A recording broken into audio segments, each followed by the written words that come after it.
This is He Knows His Sport, bringing you that heat and that fire. All right, I want to talk about, the grind of health and why it's essential that you keep grinding because when it's all said and done, man, it's all about pushing through. I just firmly believe that each and every day is a daily battle with your health. At this point, there's a lot of folks that are just falling off,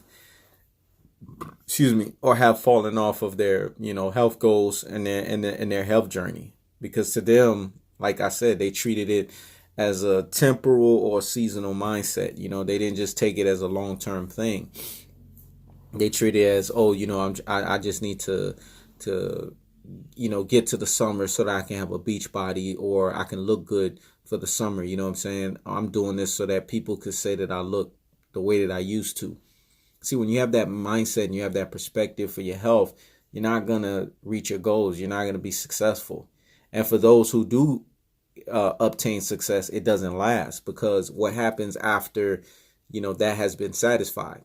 Then people go back to gorging. They go back to, okay, you know what? I'll just wait till next year, which is not good to be yo-yoing your body and yo-yoing your weight like that. That can have some serious and detrimental effects to your thyroid, which is your thyroid gland, which is critical and pivotal to your metabolism. I mean, you throw that thing out of whack and you yo-yo it, it will have, a reverse effect when it comes to your health. Just, again, take it one day at a time, man. Just make sure that you guys are doing what you're supposed to and staying focused. Because if you don't stay focused for yourself, no one's going to stay focused for you. And I had somebody, I believe that person was a construction worker, and they were asking me, in the previous video, how do you work out? You know what I'm saying? When you're a construction worker and, is construction working out? Here's my take on it. You're burning calories. You're moving your body. So you are doing some measure or some degree of good, but you're not technically working out. Because you're not really, exerting yourself to a point to where, your insides are feeling it the way you would feel it when you're working out. There is exertion. There's physical exertion itself because you're, taxing your body. You're being tired, but it's not the kind of tired that you get. It's not the kind of, lactic acid burning, it's not the same way that you're hitting the lymphatic system the way that you do when you work out. Yeah, you're tired. Your body is breaking down. If anything, that kind of work that's physically demanding like that, if you're doing it for prolonged periods of times and years in and years out, it actually can have a detrimental effect, to your body, and it can actually break you down. The purpose of working out is to strengthen you, and to make you better physically with time so that you can be able to endure and do the types of other physical and rigorous things that, you want to engage in life. Working out helps you from that standpoint. It strengthens your cardiovascular system. It strengthens your joints, your muscles. It makes you, more vibrant, filled with more vitality.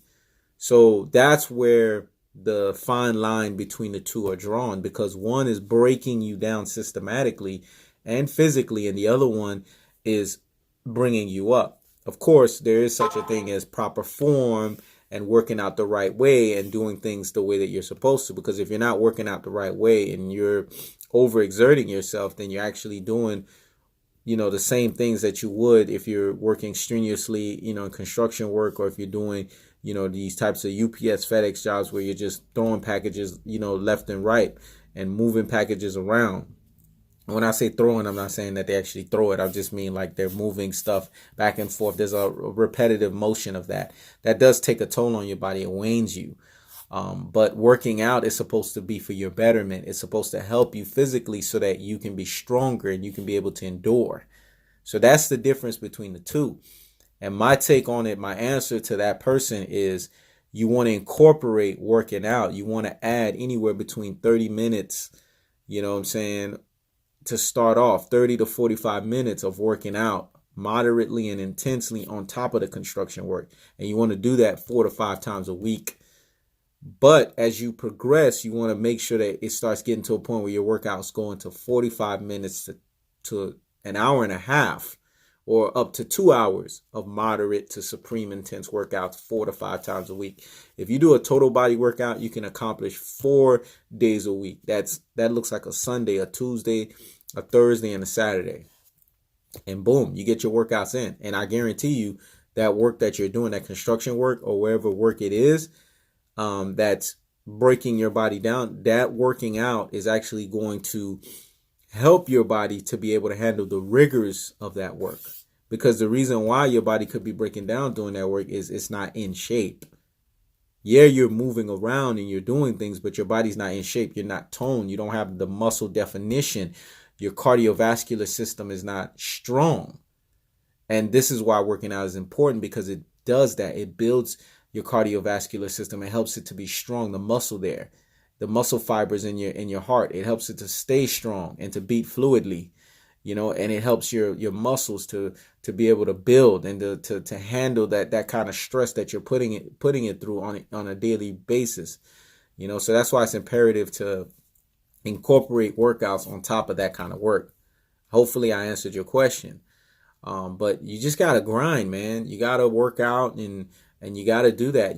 Like I said, minimum, if your goal is to lose weight, minimum, you need to be working out 4 days a week, and you need to be doing moderate to intense workouts. You need to eat right. You know what I'm saying? Stay away from all that snacking. You shouldn't be putting all these different chips and cookies and sodas and and ice creams in your mouth. You need to stay away from all this stuff. This is not going to help you to lose weight. Even if you try to say, oh, I'm doing it on a cheat day. If your goal is to lose a lot of weight, you should be abstaining from all of that stuff, period. You shouldn't even be having cheat days, because you're trying to lose weight.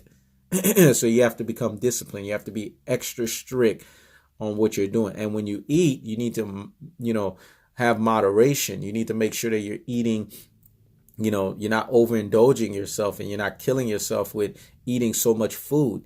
You need to make sure that you eat a certain amount according to your measure, because everyone's measure is different, but you need to know what your measure is. When you've eaten and you are satiated, aka satisfied, and then you've eaten and then you've become the other version, full or bloated. You don't want to be eating to become full or bloated. That's not good. Because what that's doing is it's inflating your belly and it's causing it to expand, and you don't want those kind of problems. You don't want to be bloated, because that's not beneficial. Now you're making your body work 3 times as hard to have to digest and process that food. So you want to make sure that when you eat within moderation. I would say doing things like learning how to count your macros, or getting a weigh scale to be able to weigh the food so that you know exactly how much food you're putting in your body. These are things that are going to be beneficial. The other thing too, making sure that you sleep, making sure you're getting that 6.5 to 9 hours of REM sleep. Remember, I told you, go research what REM sleep is. It is that sleep that you don't know what's going on. You are deep asleep. You are in your dreams. That kind of sleep. You want to have that quality sleep, because when you're sleeping like that, your body regenerates, it recuperates, it reinvigorates, and you're able to have vitality for the next day. You're able to look fresh. You're able to look sharp. You won't have people telling you, man, you didn't look like you didn't sleep. That's how you know you're sleeping, and you can feel it on the inside. You could tell, you could tell in your body when you're sleeping versus when you're not sleeping. So that's the difference between the two. So my take on it is making sure you're getting quality sleep is important, and then the other aspect of it, intermittent fasting, start engaging into that. Start doing some research into it before you engage into it. Learn about it. Understand the benefits of intermittent fasting and how it can reverse insulin resistance, because a lot of people are suffering with those problems nowadays, where they're entering into a state of prediabetes, or they're entering into a state where they have insulin resistance, or they've been insulin resistant for a number of years and they don't know, and that's why it's imperative to do research, man. Study to show yourself approval, because this weight loss journey is going to require you to do things differently. You can't just go in there with some temporal, nonsensical, closed-minded view. You're going to have to open your mind, and you're going to have to see things more so than you've ever seen it before. And you're going to have to be willing to do things differently than you've done it. Because remember, the definition of insanity is doing the same thing over and over again and expecting different results. Well, if you want different results, then you're going to have to change some things, and you're going to have to do things differently. My take is to study in detailed fashion intermittent fasting and see what the benefits are, because not only will it reverse insulin resistance or the pre-diabetes state, it's going to help you to keep your insulin baseline. Because like I've said before in previous videos, when your insulin is high and it's spiking up all throughout the day, that is not good. You want your insulin to be baseline for the most part, because when your insulin is baseline, then you're tapping into your human growth hormone, your HGH. This is where you can start really burning fat, and you can turn the visceral fat around your stomach and all of these other areas, which is the worst kind of fat, into muscle by following these 4 key health ingredients.